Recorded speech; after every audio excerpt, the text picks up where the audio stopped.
Ok les amis, bienvenue. Bonjour à tous. Écoutez, j'espère que vous allez bien pour cette toute première vidéo sur ma chaîne. Hem, voilà, bon, vous allez peut-être le remarquer, mais on va parler trading. On va parler Bitcoin, on va parler Link, on va parler Ethereum. C'est les trois actifs que je trade personnellement au quotidien. Et donc voilà, j'ai décidé de créer un peu de contenu, et de vous dévoiler, en toute honnêteté, en toute humilité mes plans, à chaque fois pour chaque session. Voilà, moi je m'appelle Dylan, heu, je suis, trader, crypto depuis l'année dernière. Heu, Écoutez, voilà, j'ai décidé de me lancer dans l'aventure, pareil, YouTube pour vous partager humblement mes plans et heu et suivre un peu tout ça avec vous. Voilà, si je peux en aider, certains, si je peux également, récupérer quelques feedbacks, sur les trades que je prends, je suis ouvert aussi, avec plaisir. Heu, Vous allez voir, j'ai un style de trading qui est assez, finalement assez particulier. Je fais un mélange de chartisme, ICT, SMC, heu, voilà, globalement. Sur 3 actifs: Bitcoin, Ethereum, Link, et également, je regarde, beaucoup le Nasdaq, le gold et le dollar. C'est, tous les actifs qui me permettent de, voilà, de faire mes analyses, quotidiennes, en plus de la macro évidemment. Mais ça, on en reparlera un peu plus tard, sur les prochaines vidéos au fur et à mesure. Alors, Bitcoin aujourd'hui nous dit quoi? Donc comme vous le savez, donc si vous avez un peu suivi, l'actualité, Bitcoin a fait un énorme dépeg, là ici sur, une très, très gros crash, sur la journée de vendredi. On a eu, un bon, un bon moins 10 sur une seule journée. Ouais, ce qui nous a créé ce qu'on appelle un énorme displacement, ici. Bon, là aujourd'hui le flux est baissier. Je m'attends quand même à un retour haussier dans les prochains jours, voire prochaines semaines. Là, on est sur des niveaux, qui sont assez critiques, pour Bitcoin, je pense. On a une très grosse zone de résistance, là, sur le bas de cette zone de compression. Voilà, je pense que si on casse, on ira chercher, facilement, ces FVG là qui sont là, ou pourquoi pas la grosse big trendline qu'on a dessinée ici, qui a été, ma foi, très, très bien respectée depuis le début du cycle. D'accord? Donc là, on parle uniquement d'analyse technique, hein, je fais pas de fonda ici. On va Je parlerai de fondamental un peu plus tard. Mais en tout cas, techniquement, là, aujourd'hui, c'est si, à mon sens, si on récupère pas du jus là, heu, ça peut aller plus bas, pour aller chercher des points d'entrée intéressants là, voilà, des points d'achat intéressants par ici. Donc là, d'ailleurs, je vais noter, hein, buy zone. Voilà. Donc, toute cette zone-là, là, ça peut être intéressant de se positionner. À l'achat. Autrement, voilà, si on casse ici, ça peut être intéressant de potentiellement, shorter ici, voilà. Là, attends, elle est où ma petite flèche? Toc, toc, toc, toc, toc, j'utilise très rarement les flèches en réalité. Je vais le faire avec vous, mais voilà, en tout cas, j'espère, les amis, que, vous êtes pas trop fait arracher, dans la journée de vendredi. Moi, c'est le cas. Très honnêtement, je vais pas vous mentir, je me suis fait arracher. Je fais partie de ceux qui avaient leur capital, sur les plateformes. Moi, je suis sur Hyperliquid, je vous montrerai. Heu et qui ont eu un ordre qui sont exécutés, et puis, bah, un stop loss qui est pas passé, donc liquidation totale. Voilà. Donc écoutez, heu, à chaque, heu, à chaque mauvaise aventure, mauvaise nouvelle, une nouvelle aventure qui démarre. Et c'est le lancement de cette chaîne YouTube, je pense, qui incarne un peu ça pour moi. Voilà pour Bitcoin. Qu'est-ce que je peux dire d'autre? J'ai rien d'autre à dire honnêtement, c'est la première fois que je fais ça. Je vais passer sur Ethereum. Bon, écoutez, Ethereum, moi ce qui me plaît sur Ether, c'est on a un bull flag là qui s'est formé. Alors pour ceux qui savent pas, un bull flag, si vous voulez, D'un point de vue purement chartiste, un bull flag, c'est ça. Voilà. Bon, ça c'est un peu la façon facile, vulgaire de montrer les choses. Donc on s'attend normalement quand il y a un bull flag à une continuation haussière. D'un point de vue ICT, on va plutôt parler d'accumulation de liquidité au nord. Donc typiquement, là je vais vous montrer, toc toc toc. Ici on a la liquidité. Ah, attendez, boum, ça je vais l'enlever. Hop. Alors, c'est quoi la liquidité aussi? Parce que je vais vous en parler de ça. Toc, liquidité. Voilà, boum, liquidité. Merde. Parfait. Liquidité. Ok. Huit. Vous voyez, ça a pas été touché, hein, donc pour l'instant notre bull flag il reste intact. Là, le fait qu'on ne soit pas allé chercher la liquidité avant de faire notre mouvement m'indique en tout cas que bah, potentiellement on ira aller rechercher toute cette liquidité-là tôt ou tard. Et pourquoi pas lors d'une grosse impulsion, hein. Encore une fois, un bull flag c'est fait pour ça, pour accumuler en fait énormément de stops au nord, pour ensuite aller les défoncer. C'est fait pour. Ok. Le cas d'école hein, du bull flag, je vous le montre, c'est Bitcoin l'année dernière qui nous a fait un énorme bull flag de plusieurs mois. Voilà, ça c'est un bull flag absolument fabuleux, formidable. Toc, je vous montre. Liquidité ici, alors attendez. Hop. Donc, bull flag. Je fais un peu de cours aussi hein, en même temps. Hop. Bull flag c'est ça. D'accord. Ça c'est du point de vue du chartisme. C'est un mouvement en fait qui consiste à accumuler plein, voilà, de stop ici, ici, ici, ici, ici, de protéger tous les vendeurs, parce qu'en fait les vendeurs en fait à chaque fois qu'ils parient à la baisse, ils foutent leur stop ici, parient à la baisse, ils foutent leur stop ici, je parie à la baisse, ils foutent leur stop ici, on va aller piéger les acheteurs, ok. Et une fois qu'on a piégé tous les acheteurs et qu'on a sorti tout le monde du train, on peut aller défoncer tout le monde, tous les vendeurs. Voilà, c'est ça un bull flag globalement. Et à l'inverse, en fait, on a ce qu'on appelle des bear flags, des bearish flags, c'est l'inverse. Et je peux vous montrer ça.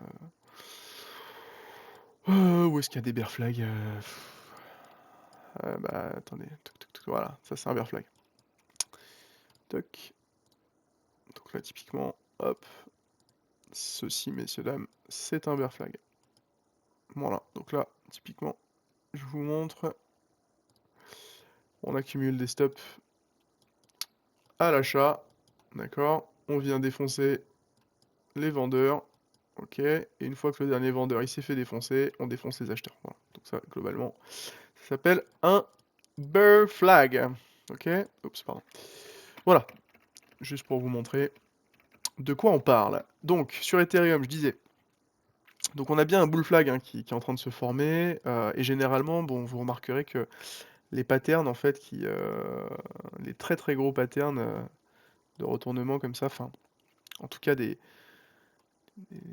marché aime bien patterniser avant une zone d'intérêt pour pouvoir défoncer une zone d'intérêt. Donc là typiquement la zone d'intérêt elle est ici, hein, c'est l'ATH précédente ATH, ok, donc qui avait déjà été sweepé, qui avait déjà été pris, donc là, notre ATH à nous maintenant c'est celui-là, ok. Et généralement le prix en fait il vient faire un énorme pattern pour pouvoir ensuite défoncer un point d'intérêt qui est difficile à passer. D'accord. Voilà. Donc tu vois, ça a été le cas aussi pour Bitcoin. Bon, finalement, ça va pas être une vidéo de mon plan de trade d'aujourd'hui. Finalement, ça va plutôt être une vidéo pédagogique parce que j'aime bien faire ça aussi. Et je pense que c'est important de voir les bases avant de continuer. Vous voyez là, précédent ATH de Bitcoin, il était là, il a été pris, pattern de plusieurs mois, et puis ensuite, boum, on a pété le précédent ATH. Bon, voilà. Globalement, c'est ce que le marché aime bien faire. Euh, Bon, voilà. Qu'est-ce qu'on a ici? Alors, sur Link, alors non, pardon. D'abord, pour finir sur Ethereum, euh, on a ici donc notre formation de bull flag. Alors, c'est pas dit, hein. Moi, ce que j'aime bien, c'est qu'évidemment, on a réintégré le bull, mais enfin le bull flag, mais il y a moyen que si cette FVG là n'est pas cassée et que notre FVG acheteuse, donc la verte, n'est pas maintenue, on aille chercher potentiellement, bah, voilà, les stops qui sont en dessous de la mèche, pourquoi pas cette zone-là d'intérêt ici? Pourquoi on a une zone d'intérêt ici? Encore une fois, le marché, il réfléchit un peu en termes de liquidité. Bon, ça, c'est la version ICT-SMC, hein. Le marché réfléchit un peu en termes de liquidité. Il vient de liquidité en liquidité. Vous le verrez, si vous commencez à trader ou même si, dès que le marché prend, sweep des liquidités, il fait un mouvement. Typiquement, on a pris la TH, on a sweepé la TH, boum, c'est à ce moment-là qu'on a commencé à dégueuler. D'accord? Donc là, il y a bien un rapport entre, la liquidité et les mouvements de marché. Et on peut très bien, se dire: «OK, on va chercher ça» et ensuite repartir.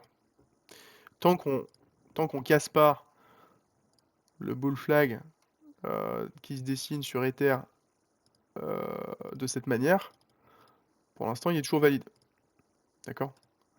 Par contre, si on vient casser, en tout cas prendre la liquidité, on revient ici, valide. Si on revient pas et qu'on se fait rejeter, invalide.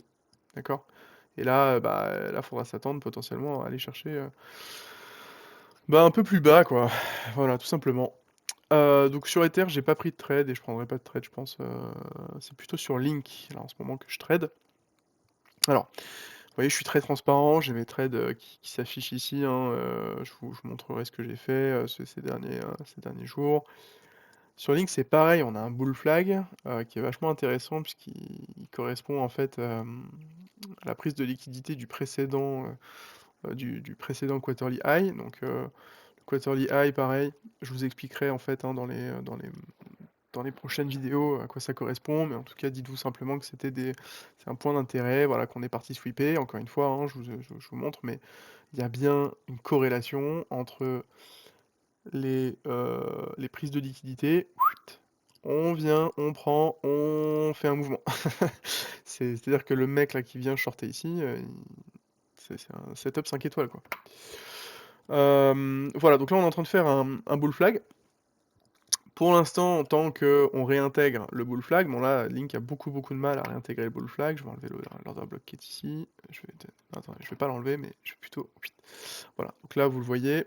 Là, pour l'instant, Link, il a vraiment du mal à réintégrer, là, hein. Là, on est en train de se faire rejeter. Moi, je pense qu'on est haussier, hein, sur octobre, même si ça a bien dégueulé, je reste optimiste et fondamentalement, je pense pas que les cryptos, sont amenés à faire du to the true là, pour l'instant. Donc pour l'instant, je vais plutôt chercher des trades à l'achat, ici sur cette FVG. Heu, donc c'est la raison pour laquelle, là je vais zoomer un peu, je prends, les amis, des trades ici à l'achat pour tenter de récupérer là le mid-range, de mon bull flag. Alors, pour vous expliquer un peu ce que j'ai fait là ces derniers jours, je m'étais positionné à l'achat ici au niveau de cette consolidation. J'avais pris mon RSI, le RSI était en train de monter, donc je me suis positionné là et une fois que le prix a décollé, j'ai mis mon BE et puis, bah, en fait, ça a pas marché. Mon BE s'est fait déclencher, quelque part, ouais, quelque part par là. Entre temps, j'avais repris un petit trade, en short parce que bon, j'avais vu, que là, on était en train de décrocher, donc je crois que j'avais coupé ma position, en fait, avant même que ça BE. Là, j'ai repris un trade en short, suite à la cassure de ce range-là, d'accord? Malheureusement, qui n'est pas passé, les amis, qui n'est pas passé. Pourquoi? À cause de cette petite mèche là qui est là. Je sais pas si vous voyez. Toc. Qui n'est pas passé, c'est pas loin, hein, c'est pas passé loin, mais voilà. C'est en fait, il y a eu cette énorme mèche là, je me suis dit: «OK, je suis safe pour un BE» et au final, j'ai mis mon BE un peu trop tôt, je me suis fait mècher et puis c'est reparti et bon, bah, ça a TP sans moi, tant pis, c'est pas grave. Prochaine fois. Là, on est en train de consolider. Et comme vous le voyez, bon bah, je me suis pris un fake out ici et j'ai pris mon stop loss. Alors, mon trade est toujours valide, hein, jusqu'à preuve du contraire. Moi, je suis un RSI qui monte sur une consolidation au sein d'une FVG H4, au sein même d'une FVG daily. Bon, pour moi, je suis acheteur, hein. Là, ici, je suis acheteur. Je suis acheteur et pour moi, voilà, moi, ce que je vis, c'est la réintégration du mid-range là de mon bull flag. Ici, si vous voulez, j'ai, voilà, mon TP, je le vois juste avant, potentiellement la FVG qui est ici. Parce que encore une fois les amis, bon, Moi, je trade beaucoup avec ICT, SMC.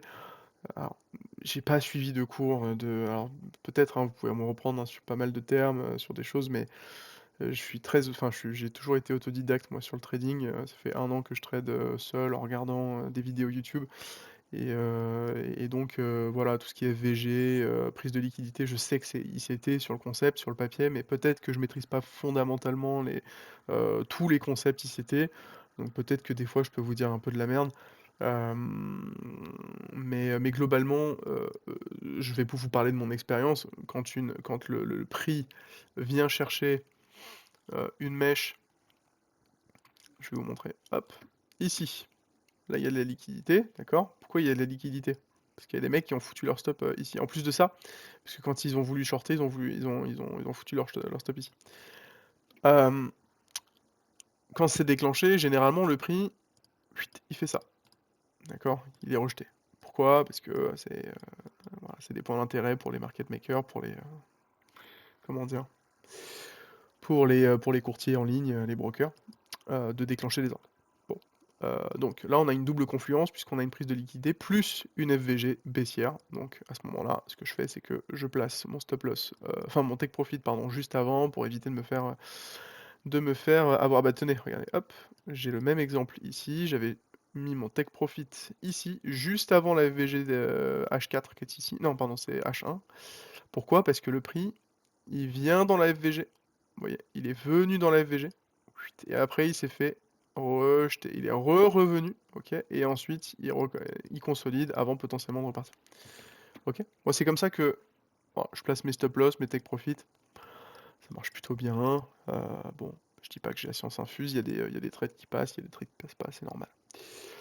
Voilà les amis, c'est tout pour aujourd'hui, c'est tout pour mon plan. Je vais essayer d'être assez, comment dire? Constant. Je vous montrerai évidemment à chaque fois, chaque jour, le résultat de mes trades précédents. Évidemment, je suis pas là pour vous dire de faire exactement ce que je fais, je suis là pour vous apporter ma vision, du marché. On n'a pas parlé fondamental, on n'a pas parlé, de mes opinions par rapport à tout ce qui se passe, mais voilà, techniquement, je vous présenterai chaque jour mes plans, ma façon de voir les choses et comment je compte, potentiellement, trader le marché, au jour le jour. Voilà, j'espère que ça vous aura plu, n'hésitez pas à mettre un petit like, à cette vidéo, un petit commentaire, voilà, pour me donner un peu de force, pour la suite. Ça pourrait m'être, assez utile. Merci beaucoup, je vous souhaite, une très belle journée à vous et prenez soin de vous.